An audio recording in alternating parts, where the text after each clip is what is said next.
Bienvenue à notre culte ce matin. C'est le premier dimanche de l'Avent. Je ne sais pas si vous avez déjà commencé à sortir vos affaires de Noël, à installer vos 4 bougies, ou bien à sortir la crèche. J'entends des oui. Voilà, c'est le moment où on commence cela. Et ça fait aussi que Noël passe moins vite parce qu'on a le temps d'arriver à Noël. L'Avent annonce une nouvelle année liturgique. C'est le moment où les chrétiens commencent leur voyage vers Noël, qui commémore bien sûr la naissance de Jésus. Un voyage vers la lumière du monde, pour l'adorer et l'honorer. L'Avent est un temps de préparation.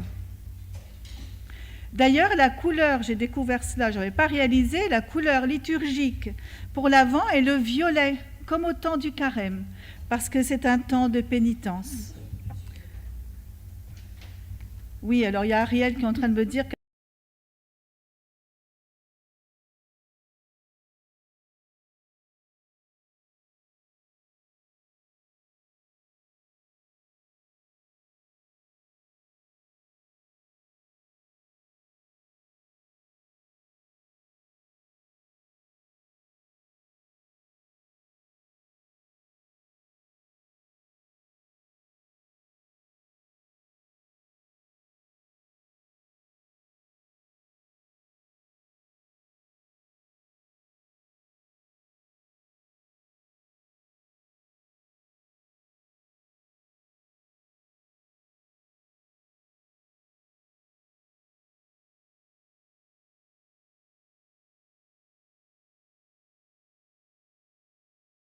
capable de mieux choisir notre vie.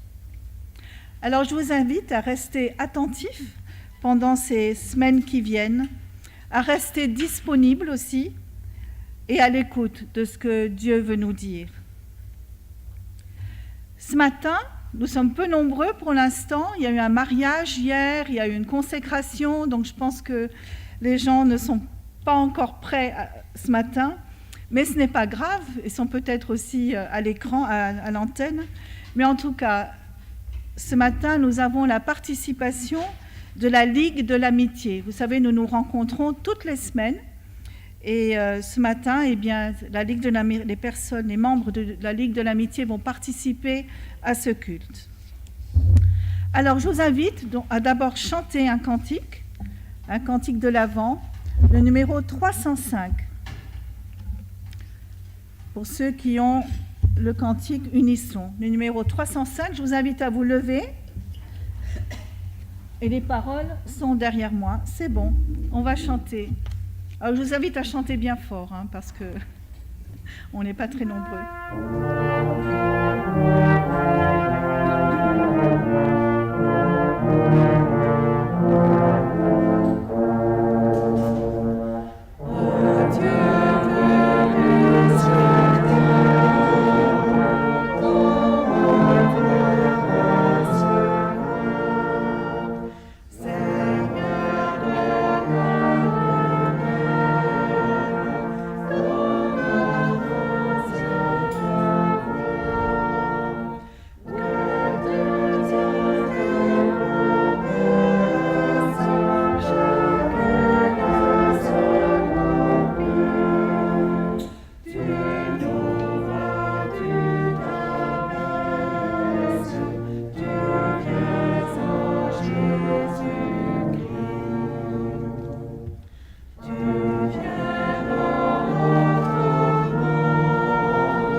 grâce. Et maintenant, nous allons avoir la prière par la majeure Suzanne Philibin. Et ensuite, après qu'elle a prié, j'invite la Ligue de l'Amitié à venir devant, comme on s'était placé cette semaine, pour le chant et ensuite pour allumer la bougie de l'Avent. Voilà.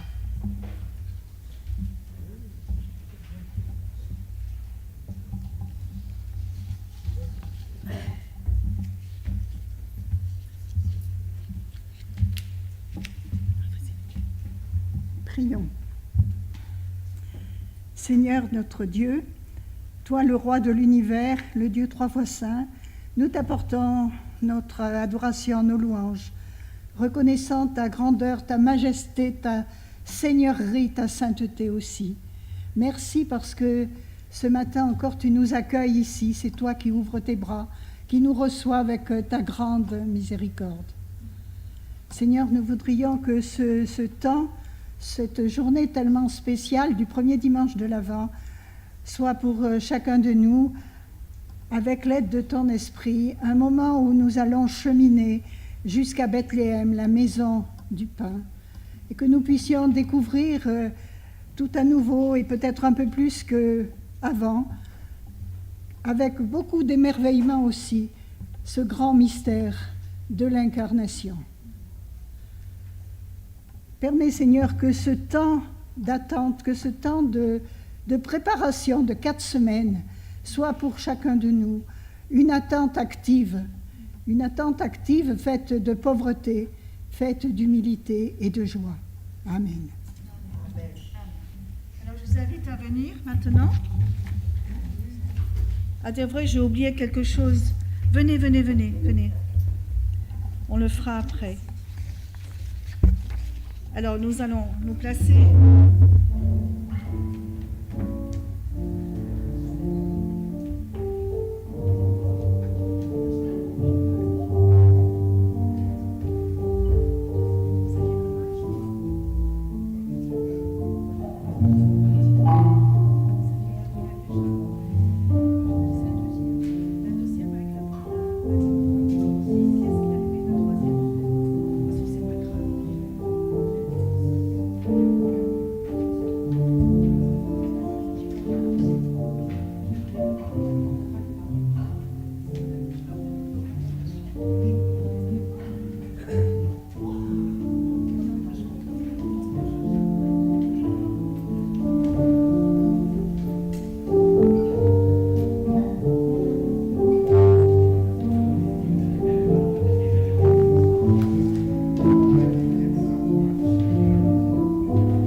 j'aimerais qu'on utilise ce texte sur les 4 dimanches, parce que c'est bien de se rappeler ce qui a été écrit. Et ce matin, donc, on va le faire en mettant les bougies en place pour commencer. Alors, allez-y. Jésus a dit, je suis la lumière du monde. 4 bougies pour éclairer les hommes, je les placerai aux 4 coins de la terre. Ainsi, du nord au sud et d'est en ouest, un petit rideau d'obscurité sera levé pour que rayonne le royaume de Dieu. La première bougie illuminera mon attente. Avec elle, je veillerai en compagnie des bergers. La deuxième bougie pétillera de ma joie. Avec elle, je chanterai gloire en compagnie des anges.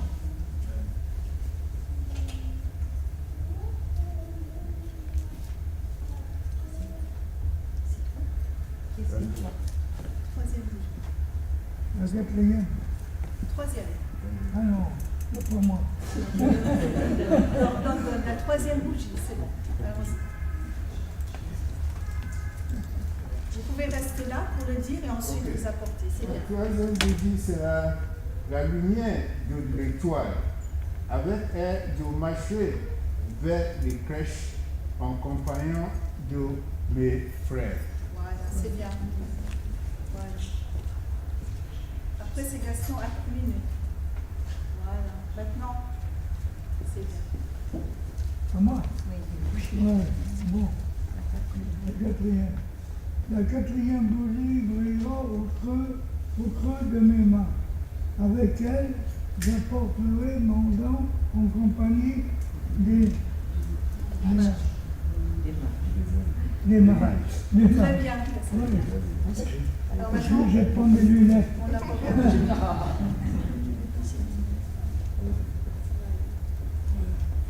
Voilà. Merci. 4 bougies en ton honneur, mon Dieu. Je les placerai aux 4 coins de la terre. Pas de lunettes. Ainsi du nord au sud et d'est en ouest, une guirlande de lumière scintillera, pour que les hommes te voient et t'accueillent. Amen. Amen. Merci. Parfait. J'ai donc On va notre allumer la première. lumière. Oui. Il y a quelqu'un qui est assis là.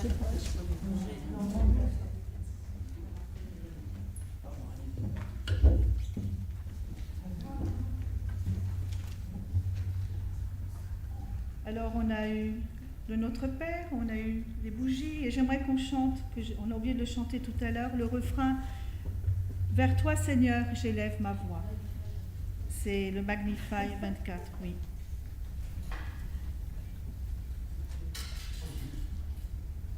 Simplement pour conclure ce moment, et ces paroles nous rappellent que l'essentiel, c'est le Seigneur, et on veut élever notre voix, on veut lui parler, et on veut nous tourner vers lui dans ce temps de l'Avent. Vers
bien, nous allons encore chanter. Je vous invite à chanter le chant « Quand s'éveilleront nos cœurs ».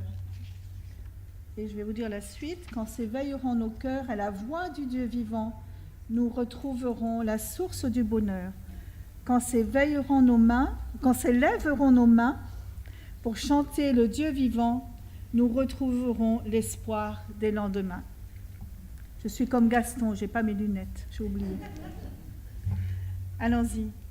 Si vous voulez vous lever, on peut se lever.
Merci, veuillez prendre place.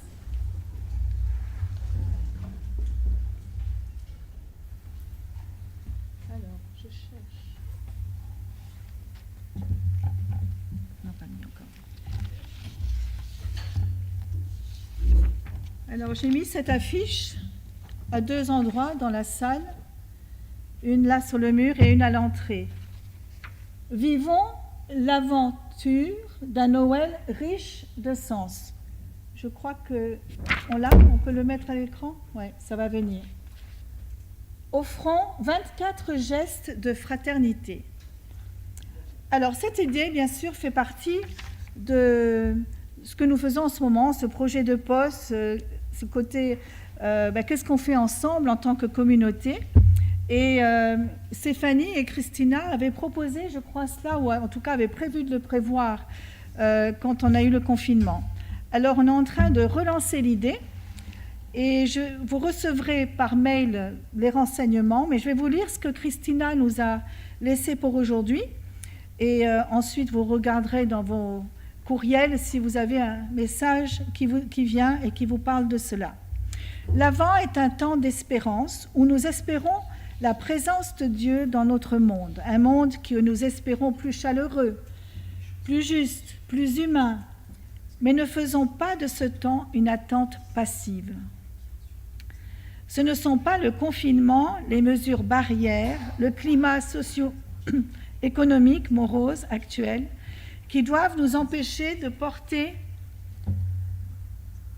le message de la paix de Noël, ni nous empêcher d'entretenir des liens de fraternité, d'avoir des élans de générosité, d'être solidaires les uns avec les autres. Pendant ce temps de l'Avent, ouvrons nos yeux, nos oreilles, ouvrons notre cœur, ouvrons nos mains. Chaque jour, Posons des gestes concrets de fraternité.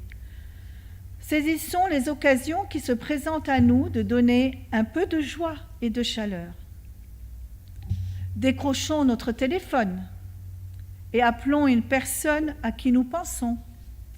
Donnons un peu de ce que nous avons, ne serait-ce qu'un regard bienveillant, un sourire, une parole qui fait vivre.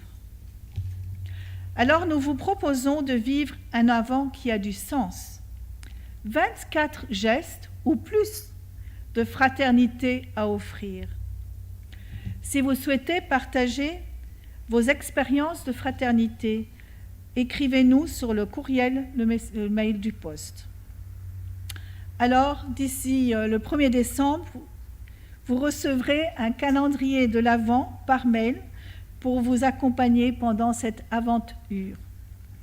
Les enfants recevront aussi leur calendrier de l'Avent. Il ne contiendra pas de chocolat, mais des petits trésors pour combler leur cœur. L'Avent, c'est maintenant. Alors, rendons réel ce que nous espérons. Alors, j'ai imprimé, je ne sais pas s'il y a tout là-dedans, mais j'ai imprimé quand même. Vous allez avoir donc voilà, vous l'avez là. Ça ressemble un petit peu à cela, avec, voilà, en première approche. Hein. Et puis, ensuite, c'est à vous de poursuivre l'aventure. Alors, il y a des exemples. Offrir une boîte de Noël aux plus démunis, laisser des mots d'encouragement à ses voisins, appeler un ami ou une amie de longue date, faire un compliment, proposer son aide à un inconnu. Voilà des exemples. Et puis ensuite, ça, je pense que c'est celui des enfants. Souris à toutes les personnes que tu croises. Va jouer ou parler avec un enfant qui est tout seul. Crée une décoration de Noël. Voilà, c'est très varié. Et je vous encourage à ouvrir votre mail et regarder un petit peu. Et pour ceux qui n'ont pas de mail, on va trouver une solution. Voilà. Mais je pense que c'est sympa comme idée et que c'est bien d'essayer de faire. Je ne dis pas que vous ne le faites pas, hein, c'est pas ça, mais c'est pour nous encourager à continuer dans cette idée. Alors maintenant, je vous invite à ouvrir votre Bible à l'Évangile de Luc, au chapitre 21 et les versets 25 à 36. Luc 21 et les versets 25 à 36. Il y aura des signes dans le soleil, dans la lune et dans les étoiles. Sur la terre, les nations seront dans l'angoisse, rendues inquiètes par le bruit violent de la mer et des vagues.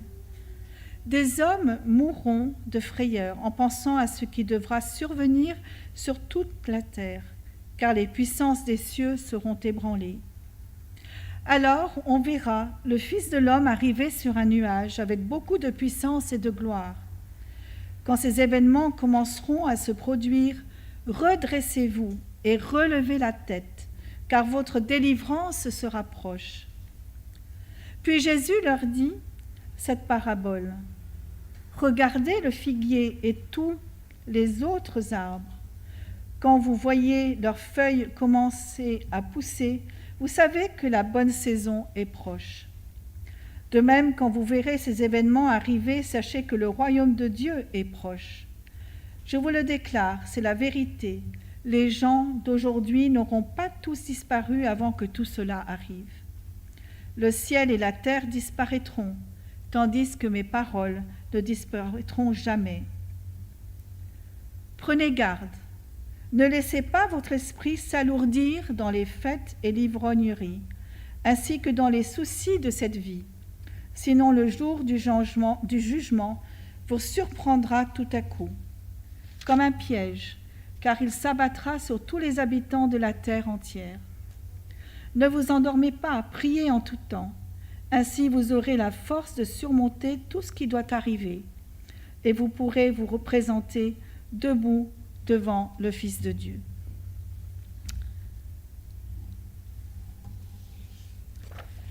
Eh bien, comme nous l'avons dit depuis le début de ce culte, nous entrons dans ce temps de l'Avent. avec une nouvelle aventure à vivre. C'est un temps où nous sommes invités à veiller et prier, mais aussi à rester conscients de ce qui se passe autour de nous. En lisant ce texte qui est proposé, c'est le texte proposé pour aujourd'hui dans le calendrier liturgique, je n'étais pas très inspirée. Il se situe après que Jésus a annoncé la ruine du temple de Jérusalem. Alors, la ruine du temple et aussi de Jérusalem. Alors, rien de très gai. Et pourtant, l'Avent nous parle plutôt d'un commencement et non d'une fin. On peut imaginer que si Jésus a dit ces choses à ses disciples, ce n'est pas simplement pour satisfaire leur curiosité, mais bien pour les aider à vivre leur quotidien au milieu de bien des questionnements et de garder l'espoir d'un monde nouveau à venir. Alors j'ai essayé de relever quelques points pour nous aujourd'hui en pensant à l'avant, mais bien sûr je ne prétends pas vous imposer quelque chose et des solutions toutes faites. Dans les premiers versets de ce passage, on trouve tout d'abord un langage apocalyptique, langage qu'on a peut-être du mal à comprendre ou à imaginer. Luc, ici, il utilise simplement un langage imagé et codé qui était utilisé à l'époque. Mais que dire aujourd'hui ? À dire vrai, je crois que nous n'aimons pas trop penser et discuter de l'avenir. D'abord parce que nous ne savons pas vraiment comment ça sera. Deuxièmement, parce que nous savons que nous n'avons pas vraiment le pouvoir de contrôler quoi que ce soit. Et troisièmement, parce que lorsque la Bible nous en parle, l'avenir nous est présenté tout d'abord comme une période de trouble. En plus, on a bien souvent envie d'avoir le pouvoir de contrôler les événements. Cette idée d'être maître du temps et de l'espace. Mais ce qui nous est rappelé ici, c'est que Dieu est le maître du temps. Alors si Dieu est le maître du temps, cela signifie que ce temps a un sens. La façon dont le monde évolue et la façon dont nous vivons ont un sens, même si cela semble ne mener nulle part. Nous vivons dans un monde avec une histoire qui a un sens. Malgré tout ce qui se passe autour de nous, et bien sûr on entend tout cela aux nouvelles, l'homme, on le sait, n'est pas parfait et le monde n'est pas parfait. Mais peut-être que ce texte nous invite, face aux épreuves dans ce monde, dans notre monde d'aujourd'hui, à nous équiper et à prendre pour nous-mêmes les paroles du verset 28 qui dit ceci « Mais redressez-vous et relevez la tête ». Les disciples au temps de Jésus vivent certainement avec un sentiment d'insécurité. Et c'est dans ces circonstances que Jésus s'adresse à eux. Se redresser, c'est avoir une attitude positive, c'est avoir confiance. Relever la tête, c'est regarder vers lui, de garder notre regard fixé sur lui. C'est rester ferme dans sa foi, mais aussi de servir le Seigneur, sachant que nous sommes aimés, afin de vivre son royaume déjà ici-bas. Et les versets qui suivent nous parlent de renouveau et de vie. Jésus utilise ici à nouveau l'exemple, l'image du figuier. Et par cette parabole, Jésus nous parle de promesses et de recommencement. Au verset 30, on a lu « Quand vous voyez leurs feuilles commencer à pousser, vous savez que la bonne saison est proche. » Des paroles d'espérance. Et on pourrait se demander quels sont les signes d'espérance aujourd'hui, les signes de vie. Nous allons dans quelques temps, dans quelques jours, célébrer Noël. Encore un autre, me direz-vous, ou en tout cas certains d'entre vous. Pour d'autres, c'est peut-être le temps de l'année où vous vous souvenez de beaux moments passés en famille, ou avec des amis, ou même à l'église. Mais resterons-nous sur ces souvenirs avec un sentiment de nostalgie ou essayerons-nous de voir, de vivre quelque chose de nouveau? On pourrait dire que c'est la même chose avec le rappel annuel de la venue de Jésus dans notre monde. Noël, bien sûr. Mais on me dira, mais c'est qu'une tradition tout cela. Ce rappel n'est que tourné sur le passé. Et il revient régulièrement, chaque année. Un peu comme si l'histoire s'était arrêtée à un moment donné. C'est un peu comme cela que beaucoup de gens perçoivent cette période de l'année. C'est la tradition, même si c'est une belle tradition, mais pas grand-chose de plus. Mais l'histoire n'est pas éternelle, n'est pas un éternel recommencement, je ne crois pas. Parce que nous pouvons, chaque année, parce que c'est toute l'année d'ailleurs, vivre ce recommencement.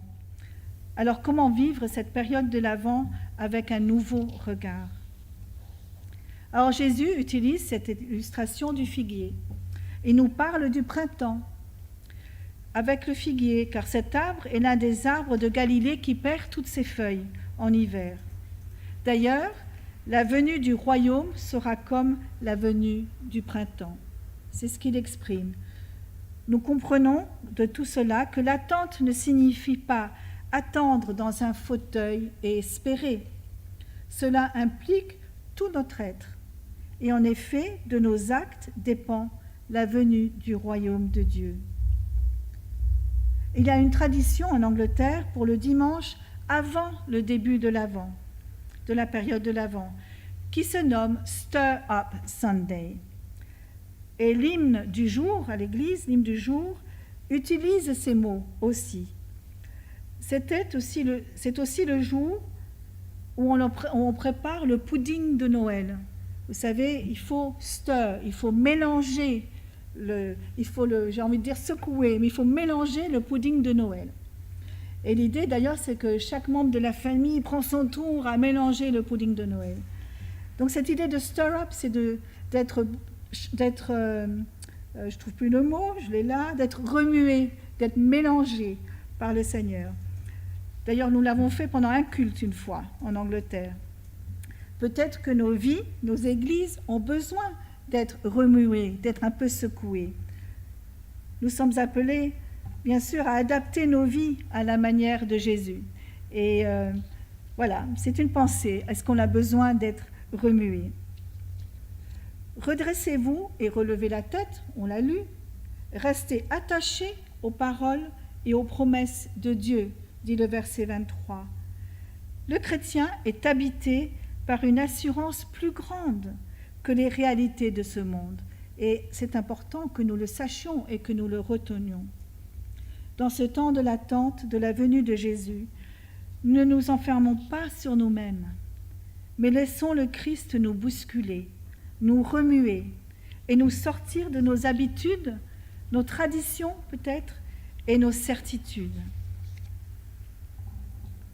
Et au verset 34, il nous est dit ceci: « Prenez garde, ne laissez pas votre esprit s'alourdir dans les fêtes et l'ivrognerie, ainsi que dans les soucis de cette vie. » Peut-être que certains diraient, c'est plus facile à dire qu'à faire. L'Avent devrait être un temps de fraîcheur, de légèreté, de nouveaux commencements, de nouveaux printemps. Et cela est contraire à cette idée d'alourdissement de notre cœur, de notre foi. Notre foi peut parfois s'empâter, et la réalité, c'est que nous ne savons plus vivre dans l'étonnement et sortir de nos habitudes.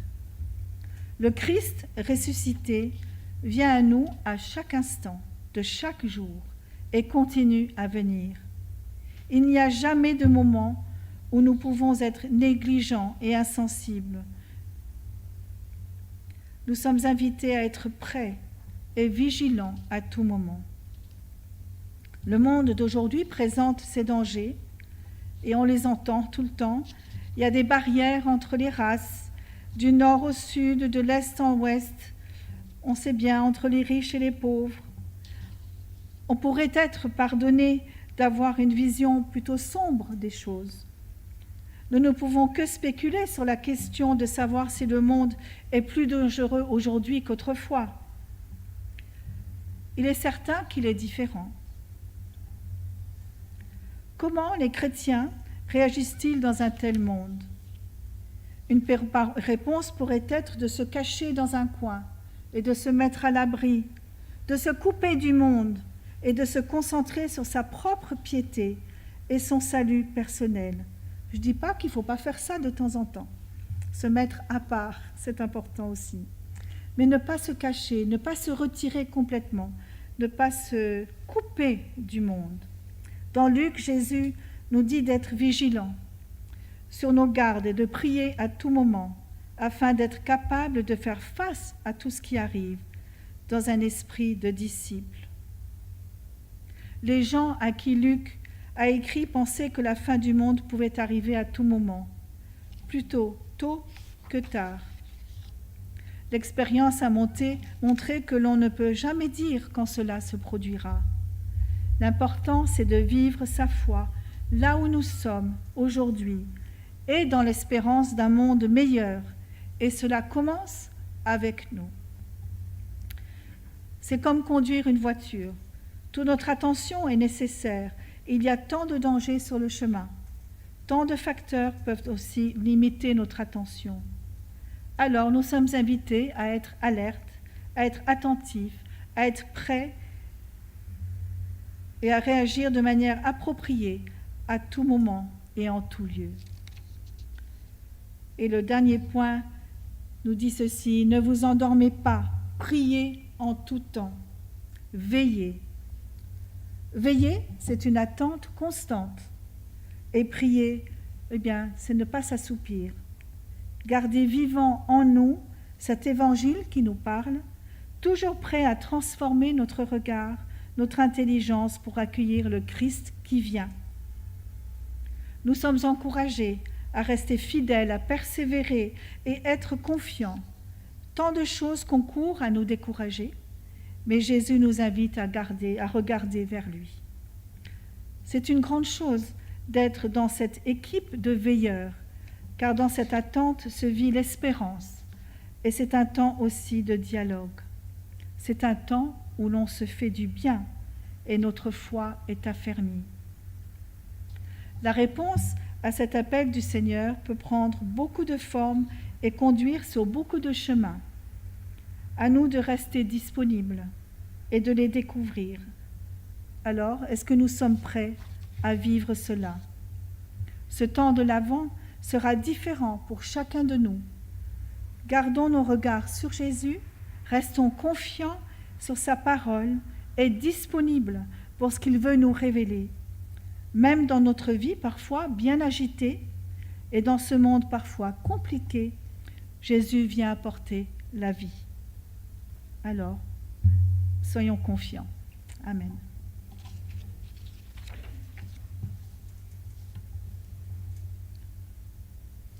Je vous invite à chanter encore le cantique 205 dans l'unisson.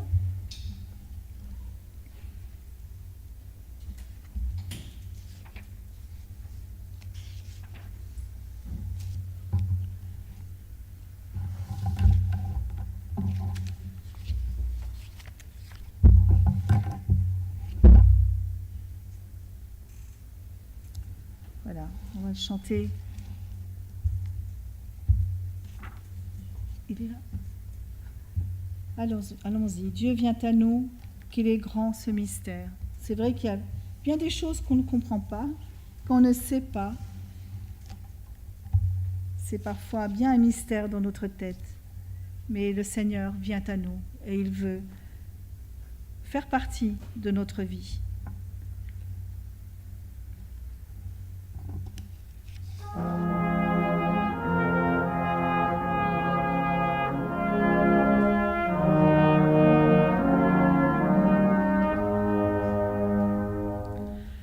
Dieu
le Seigneur nous aide à vivre ce temps de l'Avent d'une manière toute nouvelle et que nous soyons vraiment renouvelés par sa présence et ce qu'il veut nous enseigner jour après jour pendant ce temps particulier. Alors maintenant, nous avons les offrandes, et d'abord les annonces. Non, j'ai fait le contraire. Les offrandes d'abord, et j'ai demandé, voilà, la fanfare va jouer. Très bien. Alors nous allons d'abord faire l'offrande. Je vais y arriver.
Voilà, alors maintenant, il y a les annonces. On pense à Étienne d'ailleurs, qui n'est pas là aujourd'hui, mais qui est en train de courir un peu partout et gérer aussi bien les cadeaux qu'il faut emballer et aussi, vous savez, c'est la collecte de la banque alimentaire, donc il y a des bénévoles, etc. Bref, Étienne n'arrête pas du matin au soir en ce moment. Donc une pensée toute spéciale. Hier, donc, toutes sortes de choses se sont passées cette semaine. Mais hier, nous avions une consécration, la consécration de Lenny Norville, le petit garçon de Grégoire et Maïlis, et puis aussi un mariage, le mariage de Dorcas et Philippe. Une belle fête. Il y avait, je crois, plus de 40 tambourinaires. Alors, c'était il y avait des tambourinaires qui sont venus de Liège et de Bruxelles. Voilà, de Belgique. Donc, il y avait plus de 40 tambourinaires pour entourer ce jeune couple. Et les compagnons de Jésus aussi ont chanté. Voilà, et ce mariage a eu lieu avec Jean-Claude et moi. Alors, les groupes de maison ont repris. Et c'est un plaisir de savoir cela et de le voir. Et pour l'instant, je ne me suis pas encore organisée pour pouvoir écouter, suivre à chaque fois, mais je suis reconnaissante d'avoir l'info. Aujourd'hui, le 28, à 19h, il y a normalement le groupe de maison à Boissy-Champigny, et je vous invite à voir Clément et Alfonso pour cela.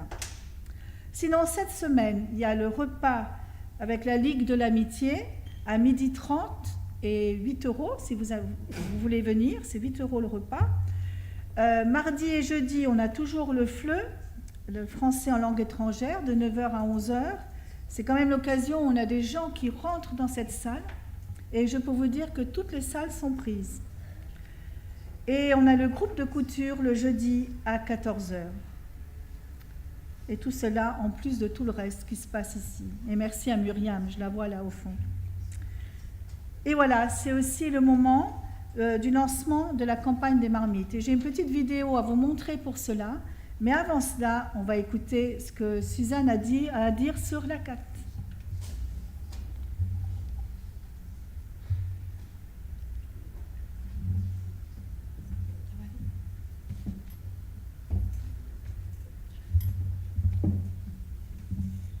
Alors ce mois-ci, nous allons écrire à l'ambassade du Burundi à Paris. Donc ça ne vous coûtera pas très cher puisqu'on mettra seulement un timbre vert à 1,08 €. Alors que quand on écrit dans le monde, même en Europe, actuellement c'est 1,50 €. De 1,30 €, c'est passé à 1,50 €. Donc nous allons écrire à l'ambassade du Burundi à Paris concernant un monsieur qui s'appelle Armey, je crois. Et donc, c'est le président de l'ACAT au Burundi. Il est emprisonné depuis juin 2020, je crois, avec 11 autres personnes. Ils ont été condamnés, tenez-vous bien, à perpétuité. Donc, ce sont des avocats, ce sont des journalistes qui défendent évidemment les droits humains au Burundi. Alors, je vous invite à prendre les cartes. Il y en a 10, enfin, il n'y en a plus que 9 puisque j'en ai gardé une. Et donc, je vous invite à vous mobiliser pour ce cas particulier. Puis, il y a aussi les croix de l'Avent. Donc, chaque semaine, on va prier pour une personne. Donc, la première semaine, justement, on prie pour cet Armel au Burundi. La deuxième semaine, c'est une femme qui est en Chine. La troisième semaine, c'est quelqu'un qui est en Guinée. Et la quatrième semaine, c'est au Mexique. Vous voyez, on fait de la géographie à la 4. Et c'est très bien d'avoir cette ouverture sur le monde. Je suis reconnaissante donc, pour ce que vous allez faire pour chacun d'eux. Merci. Il faudrait qu'on mette une de ces croix-là, parce que c'est toute l'idée. Oui. Voilà. Comme ça, vous pouvez...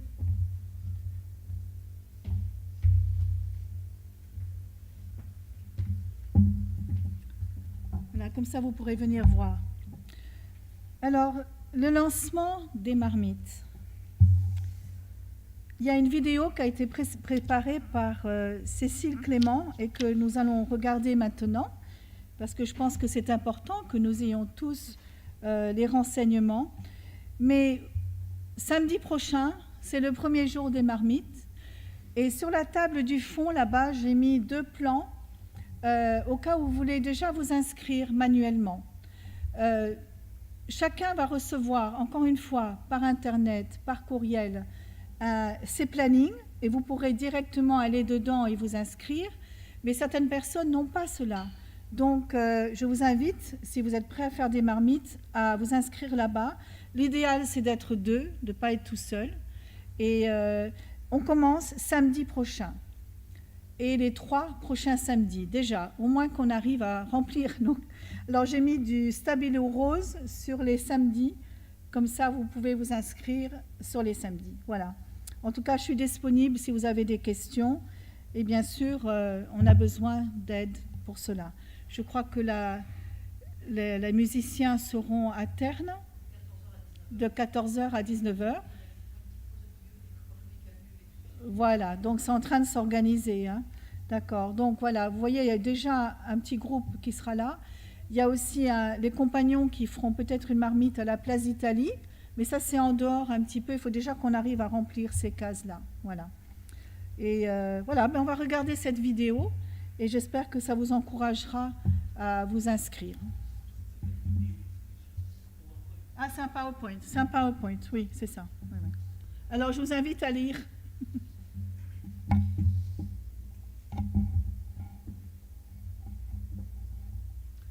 Alors, partageons le message de Noël, les besoins et les moyens. Être un bon ambassadeur de Noël. Oui, apparemment, nous sommes maintenant des ambassadeurs de Noël. Voilà.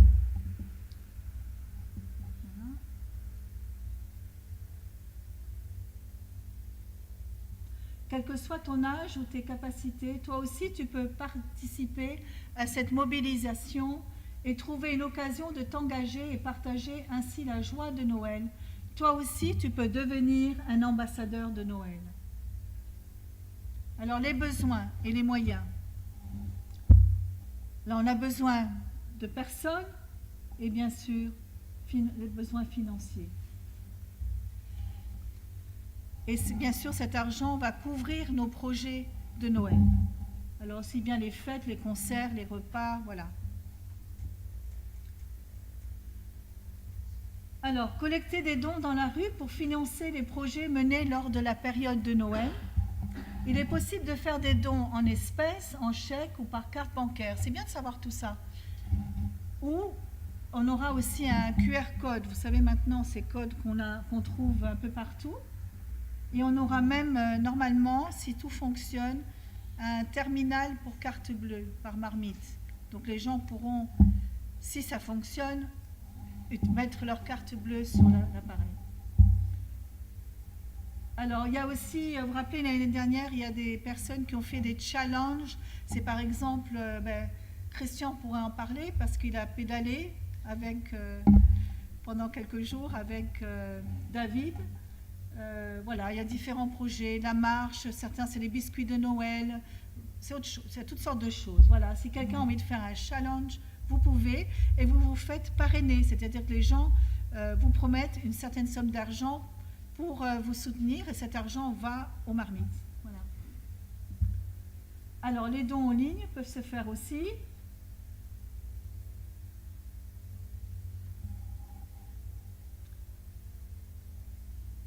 Alors l'ambassadeur doit porter un chasuble, on en a plein ici, ça ne manquera pas. Et puis porter le chapeau ou le képi. Ah oui, l'ambassadeur de Noël n'est pas scotché à son téléphone. C'est des choses qui arrivent. Voilà. C'est quand même un moment où il faut être là pour les gens, disponible. Et c'est une belle occasion de témoignage aussi. C'est pas simplement de recevoir de l'argent. Voilà. Alors il faut sourire et rayonner. Voilà. Alors la cloche, oui, la cloche. Il ne faut pas trop la secouer pour ne pas déranger les voisins. Voilà. Groupe de chant, de fanfare. Voilà. Et le but, bien sûr, c'est de transmettre l'amour de Dieu. Voilà, à chacun. Les outils d'ambassadeur de Noël. Alors, quels sont les outils? Alors, on aura les petits en avant. On aura des cœurs cette année. Vous savez, il y a eu les anges, il y a eu les étoiles. Maintenant, on a les cœurs. Et voilà, Noël 2022. Et voilà, je vous montre déjà le projet. C'est possible que dans quelques temps, nous aurons une marmite un peu différente, où nous pourrons emballer les choses, être à l'abri sous un truc. Enfin bon, voilà. Et je crois que c'est terminé. Voilà. Ça change, les projets changent. Voilà, et bien après toutes ces choses pratiques, je vais vous apporter la bénédiction pour terminer ce culte. Que le Seigneur vous bénisse et qu'il vous protège. Que le Seigneur vous regarde avec bonté et vous accueille favorablement. Que le Seigneur vous manifeste sa bienveillance et vous accorde la paix. Amen. Amen. Je demande à la fanfare de jouer. Merci.